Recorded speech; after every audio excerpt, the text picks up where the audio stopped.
Dear students, welcome to this class of English. I am Neetu Sharma from KVS. I have a very interesting and inspiring lesson for you today. The name of the lesson is A Dog Named Duke. The learning objectives of today's session are comprehend through illustrations, mark key points of the story, critically analyze characters and situations, express their views and ideas, inculcate values of courage, perseverance, determination, hard work, love and affection for all. Imbibe the concept that love and sacrifice make life on earth beautiful.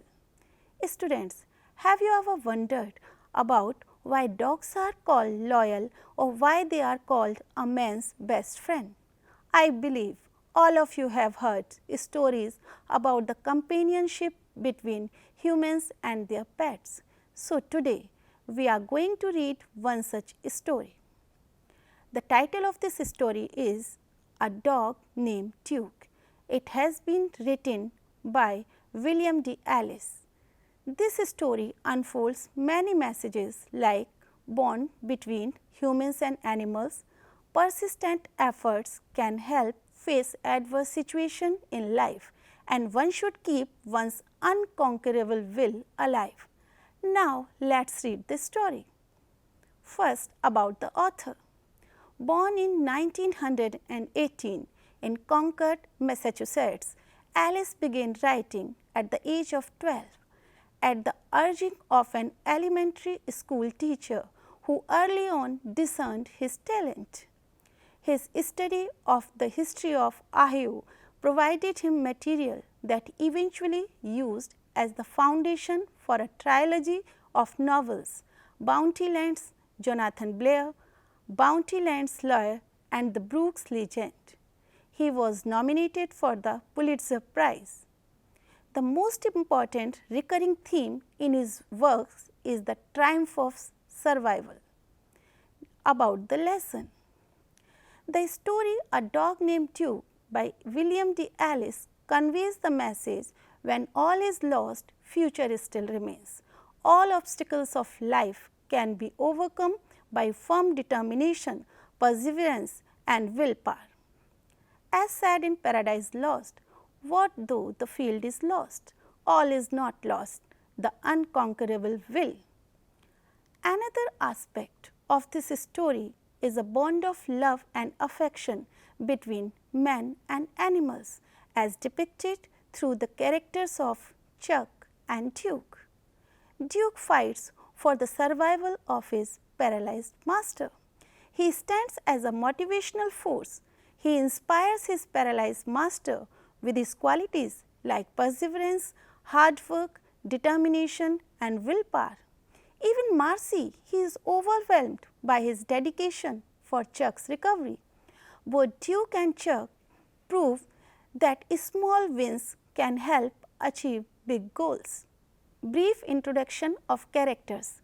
Charles Hooper, Chuck Hooper, a competitive young man, is a hard-charging zone sales manager for a chemical company. He is ambitious and cheerful. He wants to bring Duke Doberman Pinscher home. Duke's appeal for Chuck was his rambunctiousness.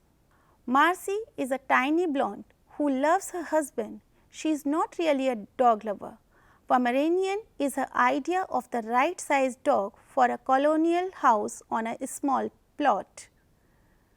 Duke was a rough playing Doberman Pinscher, 4-year-old, 23 close. His coat was red with a fawn vest.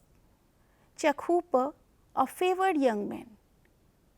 Chuck was 6-foot young man with a civilized smile. He was highly progressive. He had played on the university football team. He was a hard-charging zone sales manager for a chemical company. Everything was going fine for him. A car accident. While returning home from office, Chuck met with a car accident.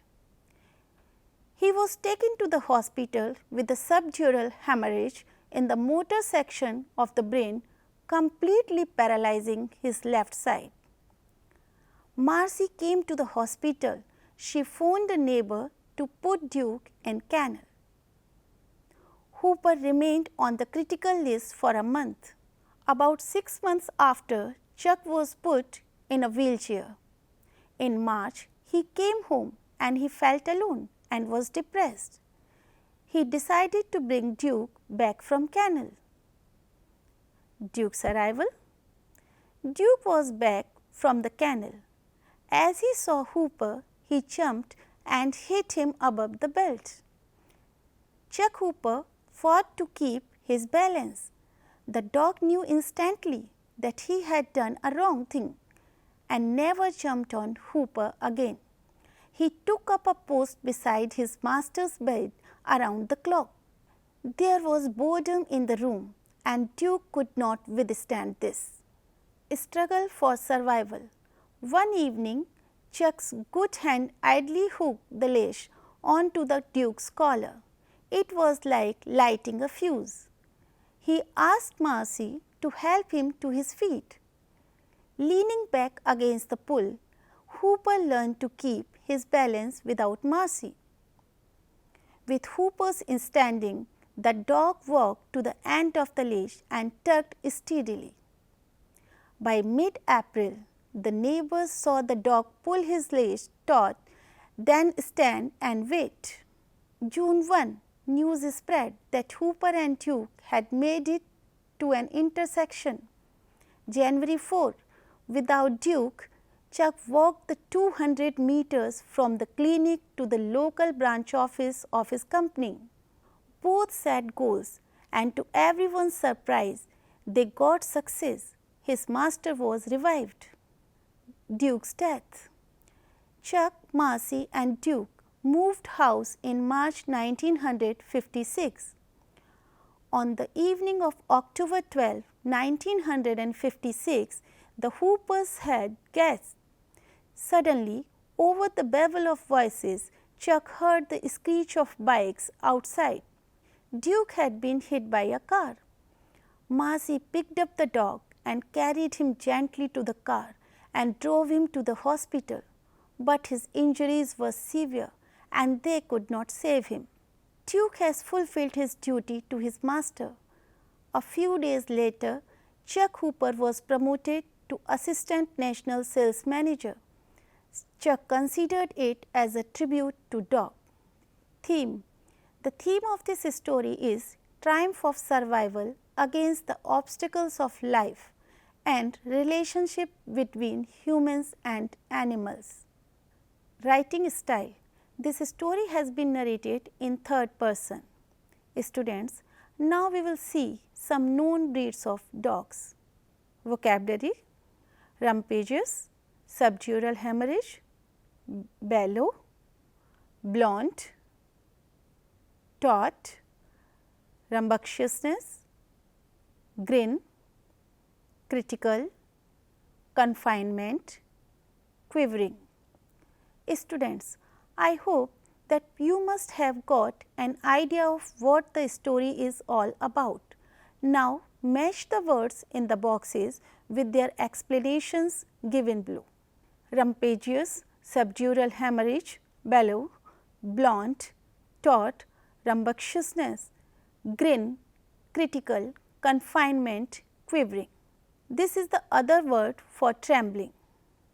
This is used for a smile. You call a person this if he, she has pale gold colored hair. We use it for a condition which is serious, uncertain and dangerous. This is a medical condition involving bleeding in the brain.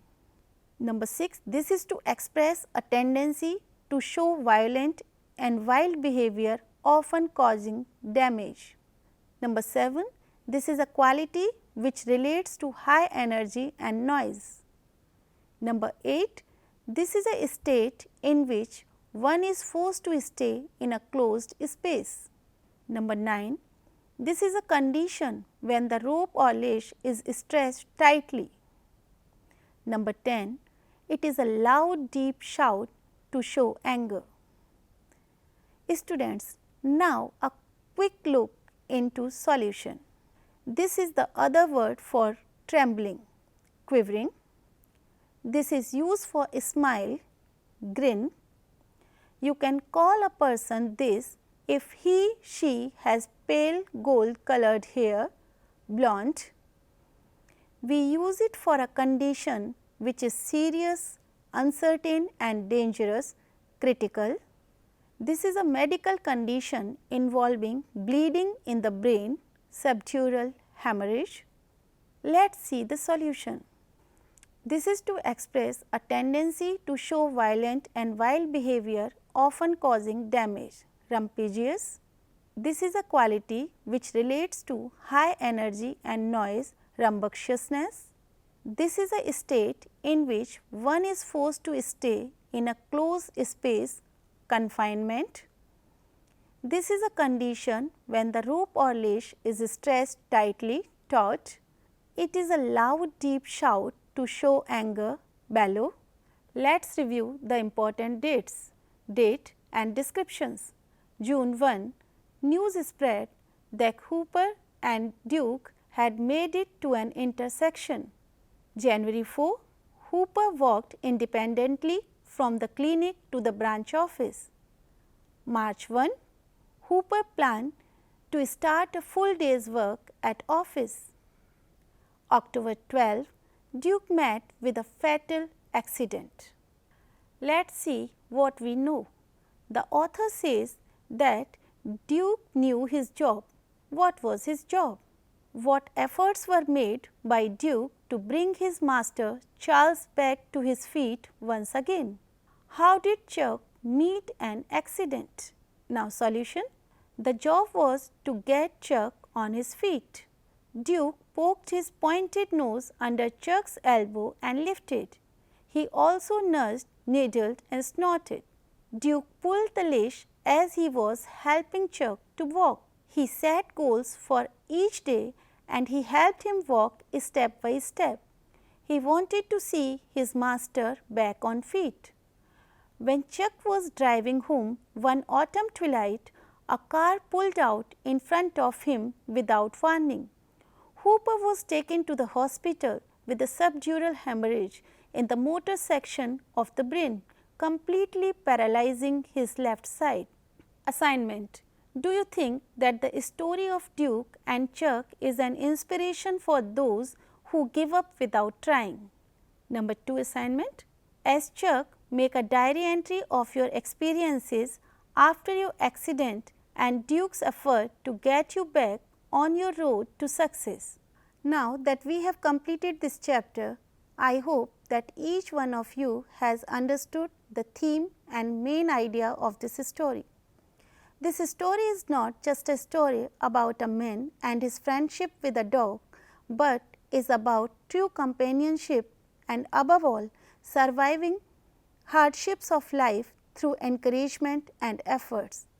I hope I was able to give you a clear idea of what this story was about and that it will benefit you not only regarding academic purpose but also in life.